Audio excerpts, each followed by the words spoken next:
Sabi po ng ating pananampalatayang pinangahawakan sa Heidelberg Catechism, question number 1, Lord's Day number 1, question and answer number 1. Ano ang iyong tanging kaaliwan sa buhay at kamatayan? So, ina-address po ng Heidelberg Catechism, kung buhay ka ngayon, o kung darating yung time na mamamatay tayo, ano ba talaga yung comfort natin? Ano ba talaga yung tanging kaaliwan natin?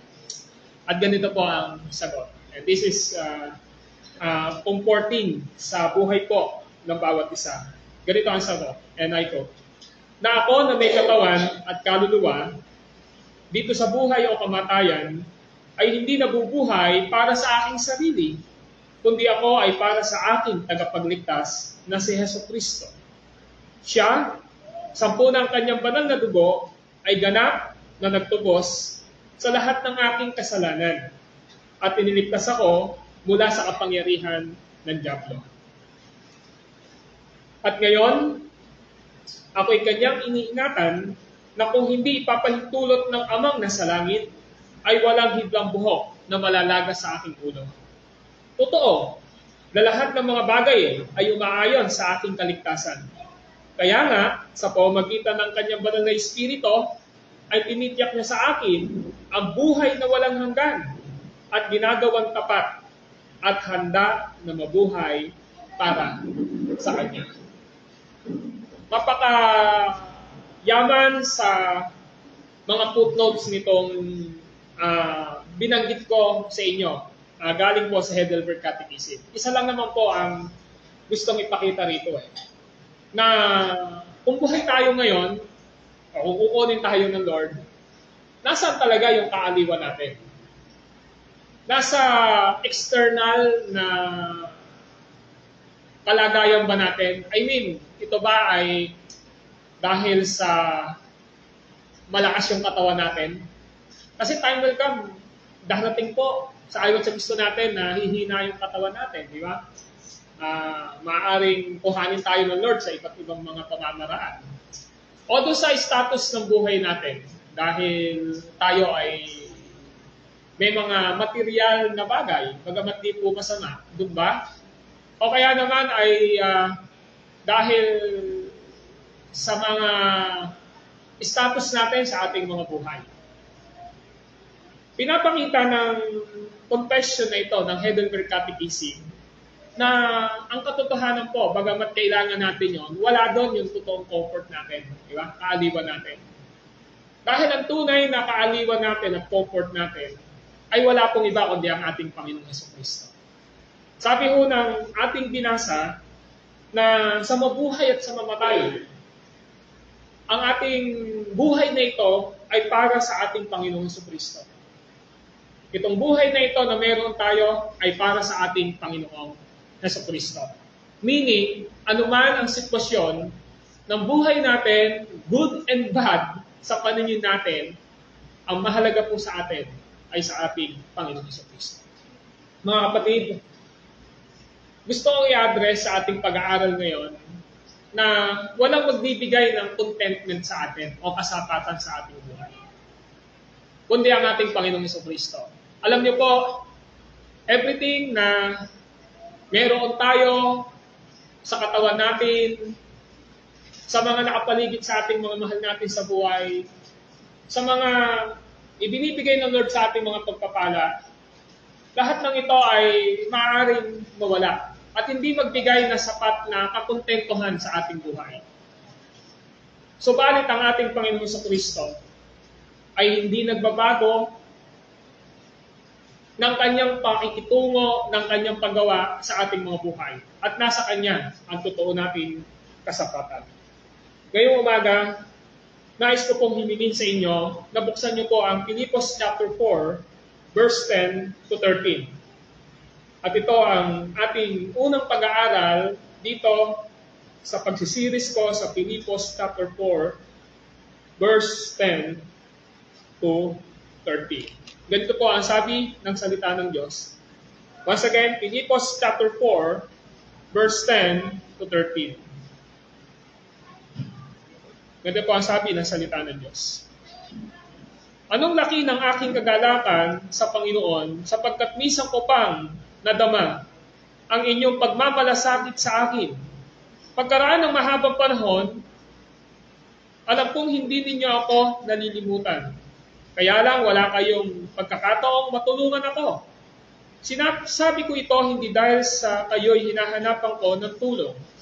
Natutuhan ko nang masiyahan anuman ang aking kalagayan. Naranasan ko ang maging kahos, naranasan ko rin ang managanan. Natutuhan ko nang harapin ang anumang katayuan, ang mabusog o magutom, ang kasaganaan o kasalatan. Ang lahat ng ito'y magagawa ko dahil sa lakas na kaloob sa akin ni Kristo. Ang ating pong title sa passage na ito, o yung pinaka-prinsipyo po, Contentment in all times. Sa Tagalog po, kasapatan sa lahat ng oras. Contentment is commanded by Scripture for every believers. Ang kasapatan po ay utos ng banal na kasulatan sa bawat isa sa atin na mananampalataya. Halimbawa, yung sinabi ng ating Panginoong Jesucristo sa Beatitude, at yun ay makikita natin sa Matthew chapter 6 verse 25. Nais ko pong humingin na samahan niyo po akong buksan kung gusto niyo po sa Matthew chapter 6 verse 25. Now, ganito ang pagkasabi ng ating Panginoong Yesus sa Matthew chapter 6 verse 25. Now, listen. Matthew chapter 6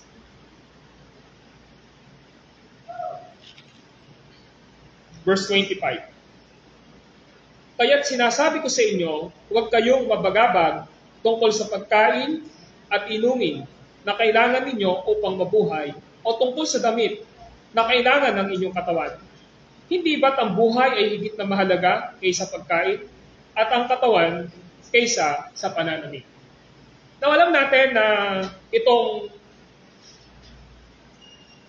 binasa kong ito mula sa verse 24 up to verse 34 ay nagtuturo sa atin kung paano tayo makakaiwas sa kabalisahan ng ating buhay.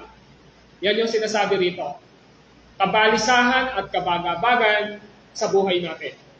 Ang kabalisahan at kabagabagan sa buhay natin ay pagpapakita ng lack of faith sa magagawa ng Diyos sa ating mga buhay. Now, dito po, sa Matthew chapter 6, verse 25, sa kahalagahan, ang ating Panginoong Jesucristo ay nagsasalita sa buhay ng bawat isa sa atin o sa kanyang tinuruan dito ng kasapatan na kung ano ang meron siya. Na kanya po, kasapatan na kung ano ang meron siya. Sa kanyang pagpapatuloy, kanyang binigyan tayo ng diretsahang utos na tayo ay huwag mag-alala, na tayo ay huwag mag-worry patungkol sa mga bagay sa mundong ito. At sinabi ng ating Panginoong Jesucristo na ang pagiging bagabag sa ating buhay, yung pagiging worry natin, yung pagiging pagkakaroon ng anxiety natin, ay hindi karakter o katangian ng isang totoong mananampalataya. Sa katunayan, sinabi po dito na yung ganitong mga karakter o ganitong mga katangian ay katangian ito ng isang tao na walang relasyon sa Diyos. Sabi ho doon sa English, for the pagans run after all these things, and your heavenly Father know that you need them. Tingnan niyo po doon sa talatang 32 ng chapter 6 ng Mateo. Mateo 6:32. Sapagkat ang mga bagay na ito ang kinahuhumalingan ng mga taong wala pang pananalig sa Diyos. Ano ba ibig sabihin ng salitang kinahuhumalingan? Ibig sabihin, ito yung nature, ito yung katangian ng isang taong walang relasyon sa Diyos. One of the character ng isang tao na walang relasyon sa Diyos ay yung tinatawag na binanggit sa verse 25 na mabagabag. Tapos pagdating ng verse 27, pagkabalisa. Itong kabagabagan, itong pagkabalisa, ito ay nature, ito ay character ng isang tao na walang pananampalataya sa ating Panginoong Diyos. Yan ho ang sabi ng verse 32. Sapagkat ang mga bagay na ito, ano ba yung mga bagay na yan? Yung mga binanggit ni Jesus Christ mula sa verse 24 hanggang verse 31. Sabi niya, sapagkat ang mga bagay na ito ang kinahuhumalingan ng mga taong sa Diyos. So this is the nature and character sa context nito ng mga pagan ng walang Diyos. Pero ang sabi ng ating Panginoong Jesucristo sa verse 32, alam na ng inyong amang nasa langit na kailangan ninyo ang lahat ng ito. So yung differences pinakita ni Jesus Christ. Yung mga taong walang relasyon sa Diyos, meron silang tinatawag na pagkabalisa, meron silang tinatawag na pagkabagabag. Pero yung isang totoong anak ng Diyos, alam niya sa kanyang sarili na meron siyang ama na nakakaalam sa lahat ng kanyang pangangailangan. At dinuktong ng ating Panginoong Jesucristo yung verse 33. Ang sabi ng verse 33, ngunit pag sumakitan ninyo ng higit sa lahat, ang pagharian kayo ng Diyos at mamuhay ng ayon sa kanyang kalooban at ipagkakaloob niya ang lahat ng kailangan ninyo. Bakit po? Sinasabi niya ngayon na ang isang tunay na mananampalataya, alisin natin ang anxiety, alisin natin ang tinatawag na pagkabalisa sa atin, yung kabalisahan, yung pagkabagabag, yung pagkabalisa, alisin ninyo. Pag hindi ninyo inalis yan, hindi nyo masusunod yung gusto at kalooban ng Diyos sa inyong buhay. Tama po ba? If you have anxiety sa iyong buhay, yung pagkabalisa, yung pagkabagabag, yung mga binabanggit niya rito, kapag ito yung nag-rule sa ating isip, ito yung nasa ating puso, ano yung mangyayari dito? Mapapansin niyo po, bumabaksak ang inyong pananampalataya at pagtitiwala sa Diyos. Kaya sinunod ng ating Panginoong Jesucristo, seek ye first the kingdom of God and His righteousness, and all these things shall be added unto us. So ang tungkulin natin bilang mananampalataya ay unahin natin, ang sabi ron, pag sumakitan ninyo yung paghahari ng Diyos sa ating mga buhay. Kung ang Diyos ang naghahari sa ating mga buhay, siya ang ating Ama, ang mga bagay na makabubuti sa atin, ang siyang nagiging comfort natin sa ating mga buhay, na kung bakit tayo nasa isang kalagayang ganito dahil merong mas mainam na kalooban ng Diyos sa ating mga buhay. So mga kapatid, kung titingnan po natin dito, sa mga pananalita ng ating Panginoong Jesucristo, sinasabi dito ng ating Panginoong Jesucristo, ang tinatawag na tao na walang kasapatan sa kanyang buhay. Okay? O parang hindi niya ma-enjoy ang kasapatan sa kanyang buhay. Categorically, sinasabi ng Diyos na kasalanan. This is sin.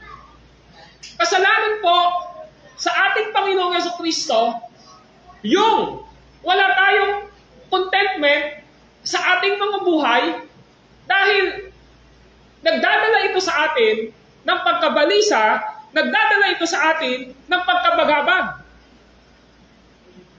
Nawawalan tayo ng kumpletong pananampalataya at kumpletong pagtitiwala sa magagawa ng Diyos sa ating mga buhay. Kaya sabi ni Jesus Christ, ito ang katangian, ito yung character ng isang tao na wala pang pananampalataya sa Diyos. So, yan yung gusto ipakita ngayon dito sa ating pag-aaral. Na alam niya, pag tinignan natin yung 1 Timothy chapter 6, verse 6 to 8, yung Hebrew chapter 13, verse 5, pinapapakita ni Jesus Christ dito, sometimes, ang tao nagkakaroon siya ng pagkabagabag, nagkakaroon siya ng pagkabalisa sa kanyang buhay dahil sa kanyang pangangailangan. Tama po ba? Dahil sa kanyang maintenance, sa kanyang pamumuhay, kung paano niya mapuprovide ang lahat ng pangangailangan. Si Jesus, para bigyan niya ng diin yung kanya sinasabi rito, nakita niyo ba ang mga ibon sa parang? Di ba napaka-basic ng kanyang illustration? Nakita niyo ba yung mga ibon sa parang? Hindi nga sila nagtatanim eh. Hindi nga sila nag-aani. Hindi sila nagbabangan. Pero pinakakain ng inyong amang nasa langit. So, kung ating titingnan, one of the illustration ng ating Panginoong Jesucristo ay ibon na kung titingnan natin para sa atin, wala silang value eh. Di ba? Kaya nga tinitirador yung ibon, di ba? Walang value para sa atin ito. Pero sa Panginoong Diyos, sinasabi niya, yung pinaka-lesson o mapakababa na hindi binavalue ng tao, binavalue ko ang lahat ng ito. Pinapakain ko ang lahat ng ito. Yun yung gusto niyang ipakita ngayon, di ba? Now, mga kapatid, itong binasa natin sa Philippians, back to the Philippians chapter 4, na binasa ho natin ito, na ating pag-aaralan, makikita natin sa chapter 4, yung verses 1 to 9. Bago natin tingnan yung verse 10. Yung binanggit kanina, yung binasa sa verse 10, meron siyang connection doon sa verses 1 and 9. Sa verses 1 and 9 ng chapter 4 ng Pilipos, ito ay tumutukoy sa spiritual stability ng isang mananampalataya. Pinakita ni Paul, ano ba ang marka ng isang taong tumatatag na at matatag na sa kanyang pananampalataya? So, this is a spiritual stability of believers. Yung verses 1 to 9. Halimbawa, tingnan nyo sabi niya sa chapter 4, verse 1 to 9, pinakita niya rito na yung mga mananampalataya na kanyang tinalakay dito, sabi niya sa verse 4, magala kayong lagi sa Panginoon. Nakita niyo yan? Magala kayong lagi. Pagdating sa verse 5, ipadaman ninyo. Pagdating sa verse 6, huwag kayong gagawa. Pagdating ng verse 8, sa wakas mga kapatid, dapat maging laman ng inyong isip, etc., etc. Pagdating ng verse 9, isagawa ninyo ang lahat ng bagay. So sinasabi ni Paul dito, sa verse 1 to 9, kung paano makikita sa isang tao na yung kanyang spiritual na katatagan ay mayroon na siya. Alam niyo bakit po? Yung pundasyon ng ating pamumuhay ay lagi hong nakasalalay sa katatagan ng ating natanggap na pananampalataya sa ating Panginoong Jesucristo. At pinapakita ni Paul sa verse 9, pinapakita niya rito na siya yung isang halimbawa ng isang tao na despite na siya ho ay nakakulong at punong-puno na ng pagsubok sa kanyang buhay, yung katatagan niya, by the grace of God, ay nananatili. Ano ang sabi ng verse 9 ng chapter 4 ng Pilipos? Sabi ng verse 9, isagawa ninyo ang lahat ng inyong natutunan. Tinanggap, narinig, nakita sa akin, kung magkagayon, sa inyo ang Diyos na nagbibigay ng kapayapaan. So sinasabi ni Paul, alam nyo, nakakulong ako. Nakakulong si Paul dito sa Roma. Nung sinulat niya itong book of Philippians, pero sinasabi niya, mayroon akong kapayapaan. May peace ako. Sabi niya doon sa verse 9, magbibigay sa inyo ng kapayapaan.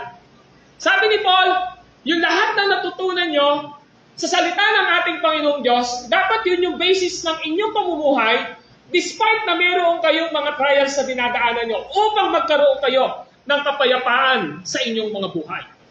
Now, mga kapatid, pinapakita rito ni Paul at pinapaliwanag niya rito, ano ba yung marka ng isang tao na kahit na may pagsubok, ilelesen pa rin ng Diyos dahil sa kanyang pananampalataya ang kabagabagan at pagkabalisa.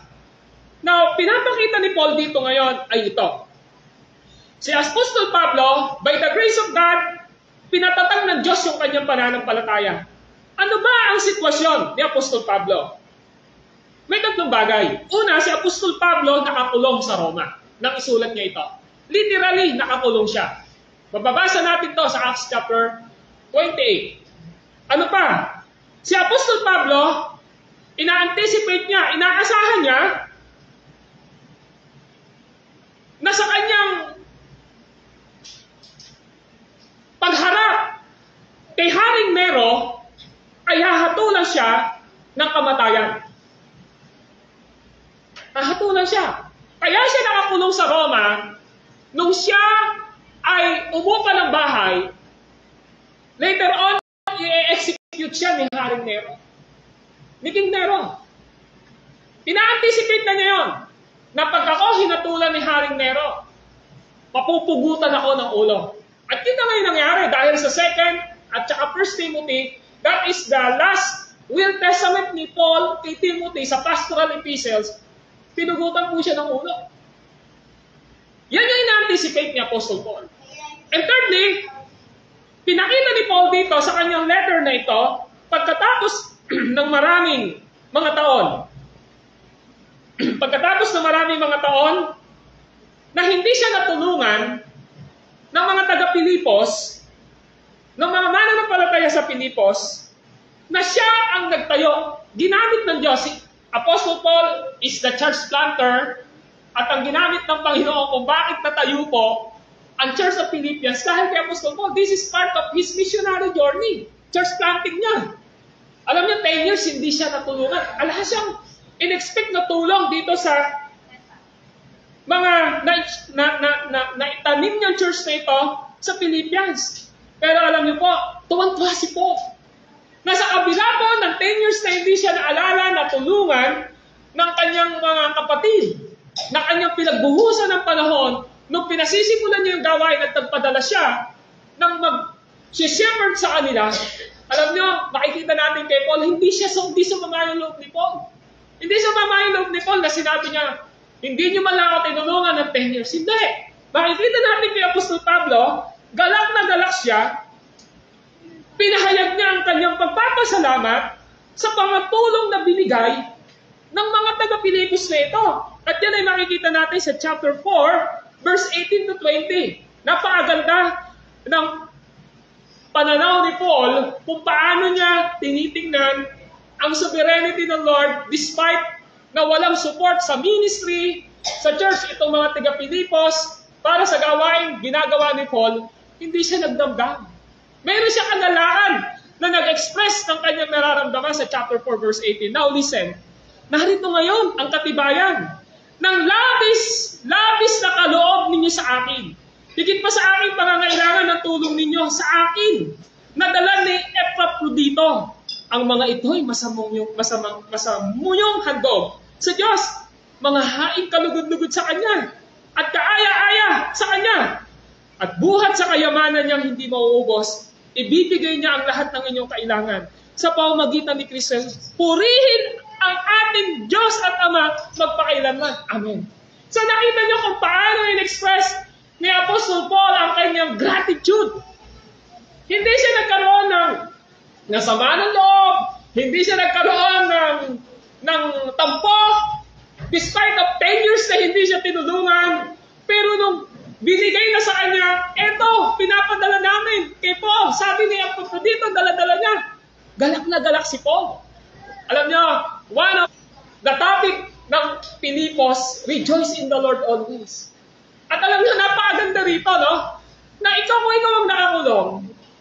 Nakakulong ka, tapos hindi ka naaalala ng mga member mo sa church. Si Paul, sinasabi niya, alam ni Paul na hindi sa kanila nakabase ang contentment na meron ako. Di ba yun yung problema natin minsan? Kaya hindi tayo nagkakaroon ng kasapatan sa buhay natin. Kasi yung sarili natin, kinukumpara natin sa ibang tao. Pag kinumpara na natin ang ating sarili sa ibang tao, diyan ako nagsisimula yung hindi natin pagiging kontento sa ating mga sarili. Nakuha niyo? Yun yung gusto ipakita rito ni Paul. Kaya sa mga pagkakataong ito, si Apostol Pablo, napakaraming oras. Paul, in any times, sa lahat ng oras, si Apostol Pablo ay may kasapatan sa kanyang buhay. Nakita niyo po, tingnan niyo lang po yung verse 11. Ito, nung tinitingnan ko, yung verse 11, medyo mangyak-nyak ako rito eh. Tingnan niyo yung verse 11. Chapter 4, verse 11 ng Pilipos. Ano ang sabi ni Paul sa verse 11? Sabi niya ito, sinabi ko ito, hindi dahil sa kayo'y hinahanapan ko ng tulong. Tapos tingnan niyo yung kasunod. Sabi niya, natutuhan ko ng masyahan.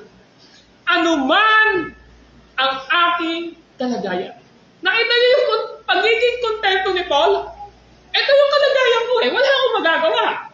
Dahil sa pagsunod ko sa Panginoon, dahil sa pangangarap ko ng Ebanghelyo, pinahintulutan ng Lord na makulong ako. At naghihintay ako ng execution kay Haring Nero at alam ko, pag in-execute ako rito, mamamatay na ako.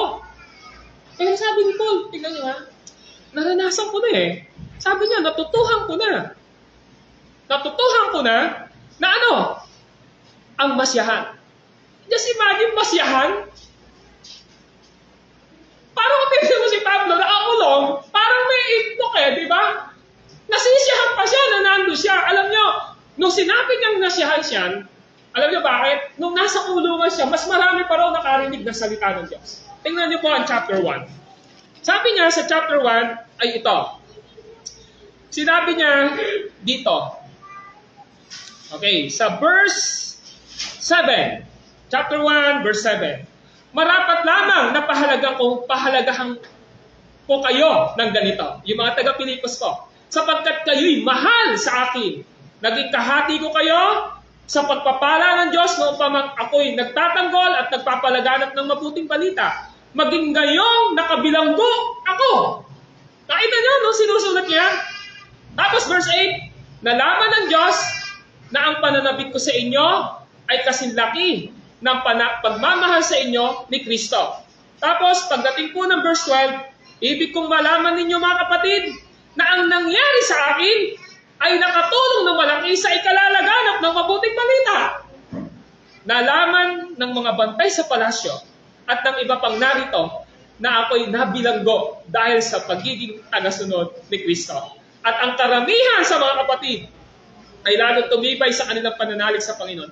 Hindi lamang iyon, lalo pang lumakas ang kanilang loob ng ipangaral. So nakita niyo si Pablo, alam niya na pinahintulutan ng Diyos na mangyari sa kanya na siya ay mabilanggo dahil sa pangangaral. Kaya sabi niya, natutuhan ko ng masya. Ito ako ngayon, nandito ako. Kung hindi ko pa rin ilalagay sa aking puso ang kasapatan at kagalakan sa aking mga puso, ano yung may tutulong sa akin? Kung maalala nyo, yung binasa natin sa Matthew chapter 6. Di ba? Binasa natin yung Matthew chapter 6. May maidadagdag ba kahit isang segundo? Yung pagkabalisa nyo. Sabi ni Jesus Christ, walang maidadagdag. Tingnan nyo ha. Kung si Pablo, sabi niya, eto yung kalagayan ko. Natutunan ko ng masiyahan. Si Jesus Christ kasi, ang sabi niya, kahit na po isang minuto, hindi nyo ho madadagdagan ang inyong sarili sa pagkabalisa. Di ba sinabi niya yun? Walang maidadagdag. Kahit na sa verse 27 ng Matthew chapter 6, Matthew 6:27, ano sabi ron? Sino sa inyo ang makakapagpahaba ng kanyang buhay ng kahit isang oras sa pamamagitan ng kanyang pagkabalisa? Ala namang maibibigay eh. So, si Pablo, alam niya na nakakulong na ako rito. Ano gagawin ko? Sisisihin ko pa ba yung sarili ko? Magkakaroon pa ba ako ng tinatawag na pagkabalisa? Magkakaroon pa ba ako ng kabagabagan? Hindi ba ako makukontento kung ito yung kalagayan ko? Alam na kasi ang teaching ni Jesus Christ. Kahit isang oras, kung idadagdag mo sa buhay mo ang pagkabalisa at pagkabagabag, hindi niya kayang dagdagan yung buhay mo. Lalo ka pang lulubog. Saan? Sa discouragement na meron ka. So sabi ni Paul ngayon, ito, natutuhan ko ng masiyahan. Anuman ang aking kalagayan. Anuman ang aking kalagayan. Any situation ng buhay niya, natutunan niya na magkaroon ng kasiyahan. Why? Dahil naniniwala si Paul, yung teaching ni Jesus Christ sa Matthew chapter 6, alam ng inyong Ama, yung lahat ng inyong kailangan. Ibig sabihin, kung naranasan ni Paul ang pagkakulong dahil sa pagsunod niya sa salita ng Panginoong Diyos, hindi po ito aksidente. This is included to the plan and will of God sa kanyang buhay. Kaya sabi ni Paul, nasiyahan na ako. Ano man yung kalagayan ko. Now, mga kapatid, gusto ko lang bigyan ng clarification ito. Contentment is not yung wala kang ginagawa. Wala kang ginagawa sa sarili mo. Hindi yung sinasabi rito na yung contentment, kung ganyan ka na lang. Hindi po yun yung pinag-uusapan natin dito. Now, kaklarify ko po. Ang kasapatan ay hindi yung wala kang ginagawa. O limbawa, na i-provide ang pangangailangan ng iyong sarili. To provide ang pangangailangan ng iyong pamilya. To provide and help our church. Di po ba? O yung pangangailangan na meron tayo. Hindi ho yun. Pinapakita rito na kapag ginawa mo na yung pinakamainam na bagay ayon sa prinsipyo at pagsunod mo sa salita ng ating Panginoong Diyos, pero hindi pa rin nangyari yung pinaka-the best na parang meron ka. Mga kapatid, ibig sabihin ng punon, yun yung pahintulutan ng Diyos na mangyari sa buhay natin. Why? Because you are doing your best. Na ayon sa prinsipyo ng salita ng Diyos. Pero hindi ka nagtagumpay, nandun ka pa rin sa ganung bagay. Alam nyo, alam ng Diyos yun. Alam ng Diyos, ano ba yung magiging bunga nito? Ano ba yung magiging consequence nito kung gagawin niya ito sa atin? That's why, alam nyo po, in Hebrew chapter 10, verse 5, tingnan nyo po ang Hebrew chapter 10, verse 5. Ang sabi ito sa English, be content with what you have. Ano sabi niya no? Maging kontento na kayo kung ano yung meron kayo. Di ba? Ano ibig sabihin? Meron ka. Eh hindi ka naman po magkakaroon ng meron ka nang hindi ka nag-pray kay Lord bilang Kristiyano upang ito halimbawa ay mapasa kamay mo. Tama po ba? Halimbawa, bago ka makakuha at mapasa kamay mo yung pera, kailangan nagtrabaho ka. Tama po ba? O tama naman po yun, di ba? You have. Sabi niya, be content. Sabi rito, be content with what you have. Sabi ni Paul sa Hebrew 13:5. Maging kontento ka na kung ano ang meron ka. What you have. So sabi ko sa inyo, yung salitang you have, yung meron ka, ibig sabihin nito, ito yung pinag-ubusan mo ng oras at panalangin eh. Kuwari, empleyado ka. Dumating na yung kusenas at katapusan. Meron bang Kristiyano na hindi nagpe-pray na, Lord, pagpalain mo ako sa aking trabaho? Lahat tayo nagpe-pray, di ba? At dahil nakuha mo ngayon yung salary mo na yon, eh yung napunta sa'yo, sabi niya, maging kontento ka. Eh yung iba naman, hindi nga kontento dahil madiskarte, sinasamahan ng mga online selling, di ba? Kung online sila para madagdagan. Maganda po yun. Pero ang punto natin dito, meron kasing problema. Kapag ang isang tao ay walang contentment sa kanyang buhay, sabi ho ng Hebrew 13:5, diniretso. For he has said, sinabi ho ng Diyos, ano daw? I will never leave you, nor forsake you. Hindi kita iwan, di pababayaan man. Yung meron ka ngayon, kaya nasa iyo yan, kasama mo ako. Kung malaki man yan, kasama mo ako, kaya nandyan yan. Kung konti man yan, hindi nangangahulog ang iniwang kita dahil may purpose ako sa iyo. Sabi ng Biblia, I will never leave you nor forsake you. Yun ang sinasabi niya. Kaya nga sa ibang translation, ang pangit pakinggan eh, huwag kayong magmukhang pera. Ewan ko kung gano'n nakalagay sa Hebrew 13:5 na yun. Sa Hebrew 13:5, diniretsa. Huwag kayong magmukhang salapi. Nakita niya? Bakit? Kasi nga, kapag yun na yung naging pananaw natin, hindi tayo makukontento sa buhay natin. Hindi tayo makukontento sa buhay natin. Tingnan nyo halimbawa, yung sinabi sa 1 Timothy chapter 6 verse 8. Tingnan nyo po ang sabi ni Paul sa 1 Timothy chapter 6 verse 8. Ganito po ang kanyang pagkasabi, mga kapatid. 1 Timothy chapter 6 verse 8. Now listen, ang sabi niya rito, kaya dapat na tayong masyahan kung tayo may kinakain at dinaramit. Now, of course, sinabi ni Paul ito, basic ito eh. Ano to? Yung ating kinakain, food, dinaramit, this is a basic. Tama po ba? Yun sinasabi niya. This is our needs. Ito yung mga pangangailangan natin. Ang punto lang dito, kapag ang Diyos nagbigay sa atin ng lahat ng pangangailangan natin, ang sabi ni Paul ay ano? Masiyahan na tayo. Tama? Ano ibig sabihin? Sabi ho niya ron sa verse 8, simple lang. Sabi ni Paul, kaya dapat na tayong masyahan. Sa ibang translation, contentment. Kung tayo may kinakain at dinaramid. Bakit po?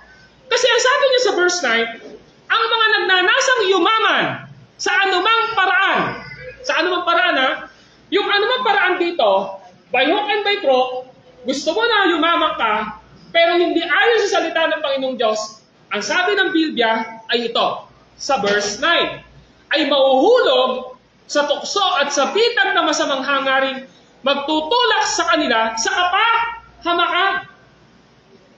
So sa isang Kristiyano, hindi ho natin kapirin, by hook and by crook, kailangan kumita ako ng pera. Kahit na illegal, hindi na tayo doon.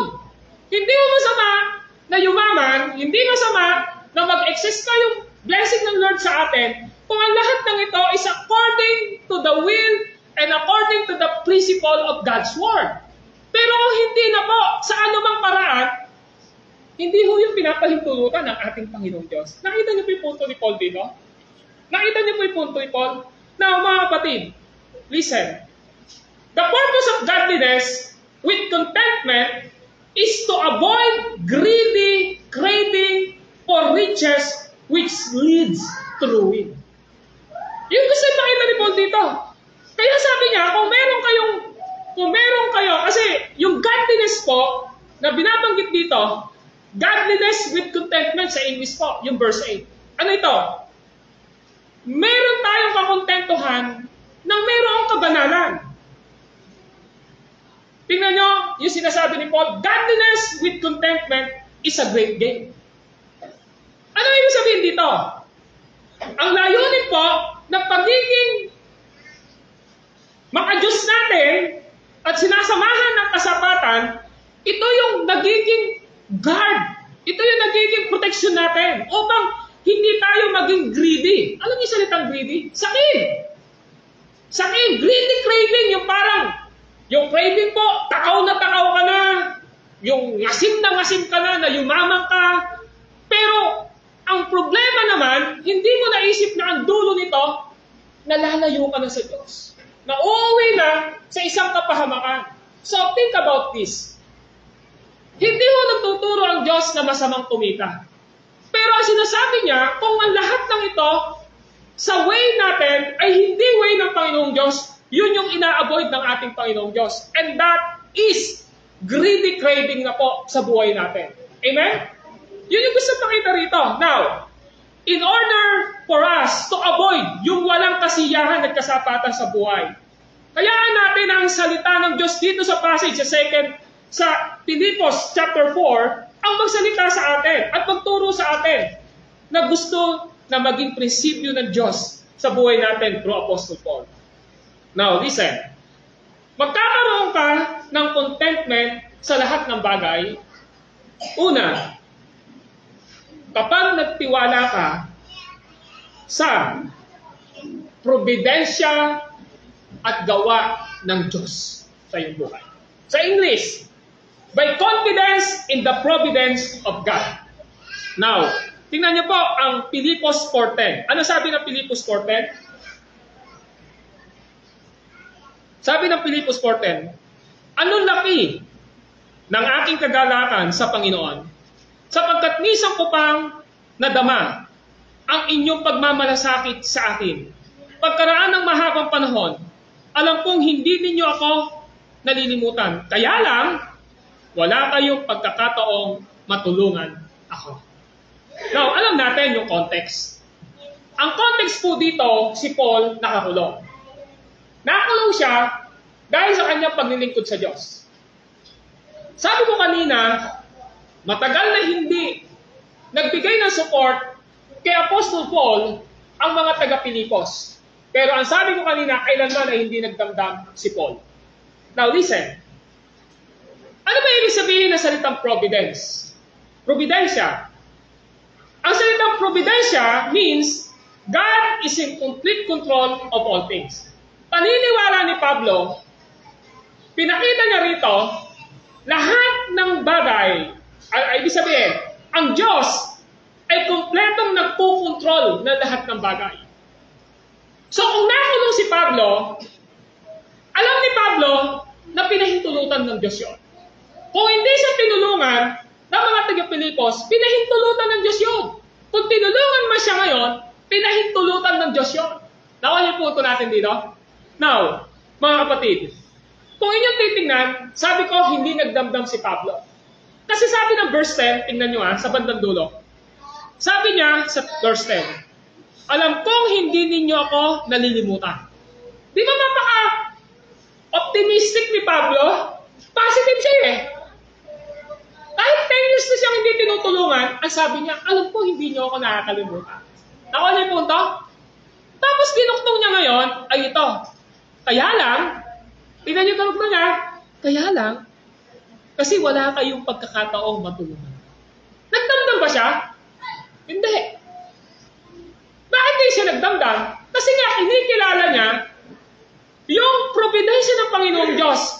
Na ang ibig sabihin, mga kapatid, lahat nangyayari ay nasa ilalim ng kontrol ng ating Panginoong Diyos. Kontrolado ng Diyos yung lahat ng pangyayari sa buhay ni Pablo. Kontrolado ng Diyos ang lahat ng nangyayari sa Church ng Pilipos. Kontrolado ng Diyos ang lahat ng nagaganap sa loob ng church, sa mga anak niya, at sa mundong ito.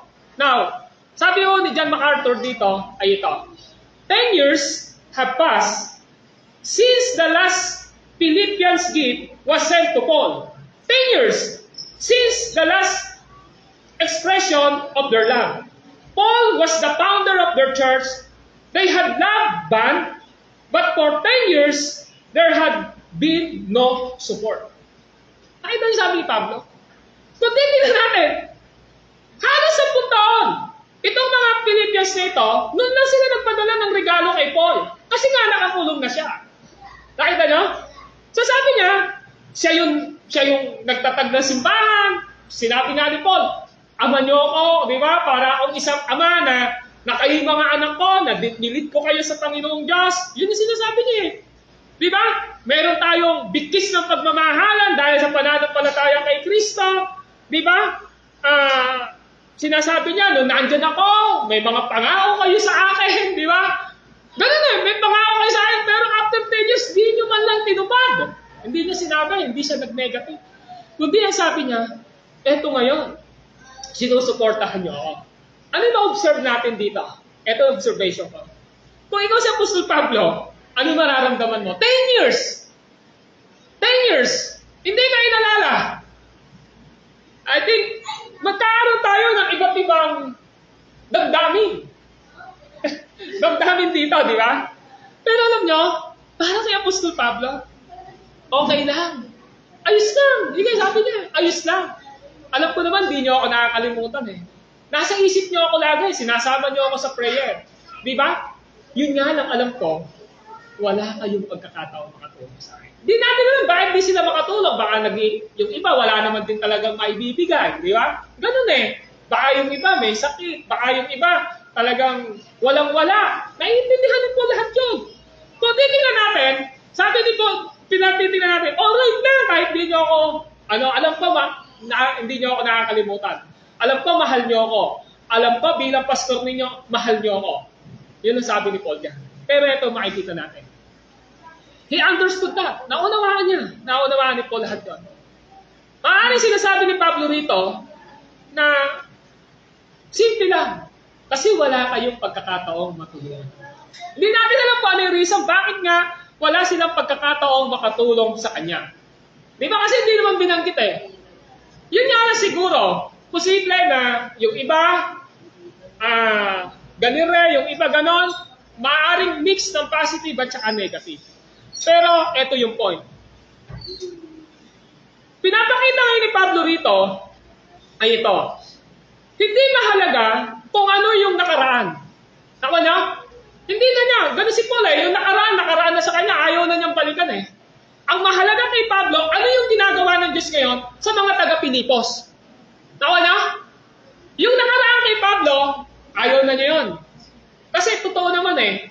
Eh kung nakaraan na, Babalikan mo pa, may maitutulong pa ba sa'yo yun? Ala naman na, di ba? Kasi ando na eh. Kahit na ano pa yung gawin mo, nakaraan na yon, lesson na lang yon, matututo ka na lang nun. Ang mahalaga kay Pablo, kung ano yung ngayon. Kung ano yung ngayon, yung ginagawa ng Diyos sa buhay ng mga taga-Pilipos at sa buhay ni Pablo para sa ikabubuti ng church, para sa ikaayos ng pangangaral ng Ebanghelyo ng salita ng Diyos. Ang mahalaga kay Pablo ay yung ginagawa ng Diyos ngayon sa kanila. Yung pagsuporta nila na nilalagay ng Diyos sa puso ng mga taga-Pilipos para sa gawain ibinigay ng Diyos kay Pablo. Alam niyo po, tingnan niyo yung chapter 4 verse 18. Ang sabi niya ron, ang laki ng aking kagalakan sa Panginoon sapagkat minsan ko pa nadama ang inyong pagmamalasakit sa akin. Nakita niyo yung verse 10? Ano yung ibig sabihin nito? Ano ibig sabihin? Laki daw ng kanyang kagalakan. Tingnan nyo, ang laki ng aking kagalakan. Saan? Sa Panginoon. Ano yung sinasabi ni Pablo? Lord, nagagalak ako kasi isipin mo, 10 years, kinausap mo yung mga mananampalataya sa Pilipos para sumuporta sa paglilingkod ko, para sa ministry. Tapos sasabi niya, minsan pa. Ibig sabihin, natulungan siya, nandun siya, pero ngayon, sabi niya, ipinadama nyo. Pinaramdam ninyo, alin? Ang pagmamalasakit mo sa akin. Kay Paul, hindi na mahalaga yung nakaraan. Ang mahalaga sa kanya, yung ngayon. Ang sabi naman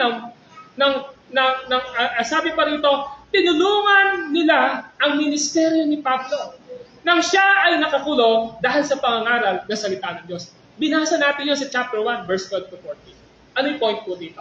Now, listen mga kapatid. Si Apostol Pablo, kung papansinin natin, meron siyang patient eh. Nakita nyo? Ano may salitang patient? Meron siyang pasensya. Mahaba yung pasensya niya, ibig sabihin, naghihintay talaga siya. Meron siyang kaisipan na yung patience, kasama yun sa paghihintay. Di ba? Paghihintay. So si Apostol Pablo, may tiwala siya sa ginagawa at gagawin ng Diyos. Ito yung gustong ipakita rito. Apostle Paul had a patient confidence in God's sovereign providence.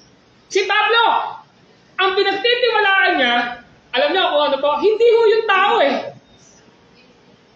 Ang pinagtitiwalaan ni Pablo, yung kapangyarihan ng Diyos. Kaya nga, di ba sabi ng Bible, kung ang tiwala daw natin ay nasa pamunuan, kung ang tiwala daw natin ay nasa tao, mabidugo tayo.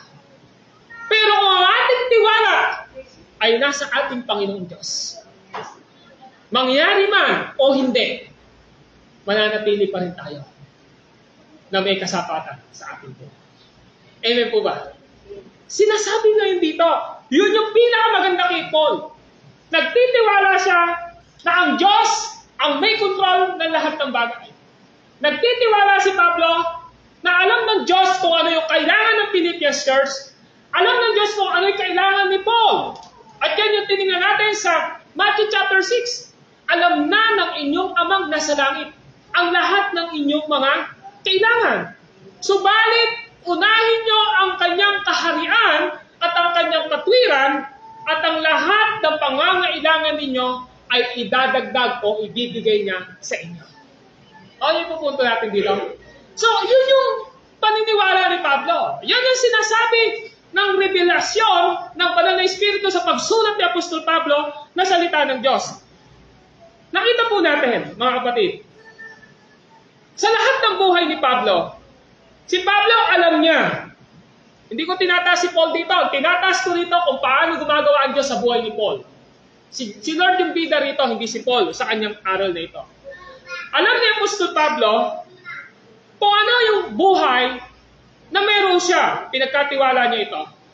Alam niyo po, sinabi ni Paul sa Philippians chapter 1, verse 21. Tingnan niyo para kay Paul. Ano sabi ni Paul sa Philippians 1:21? Sapagkat para sa akin, si Kristo ang buhay. At dahil dito'y pakinabang. Tingnan niyo mabuti ito.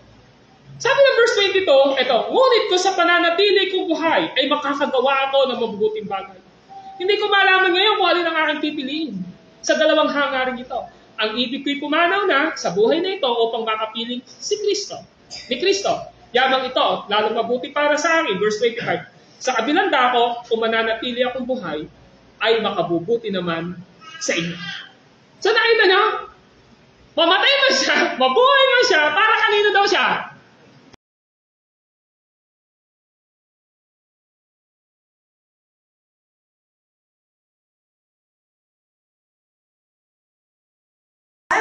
Na pananalita or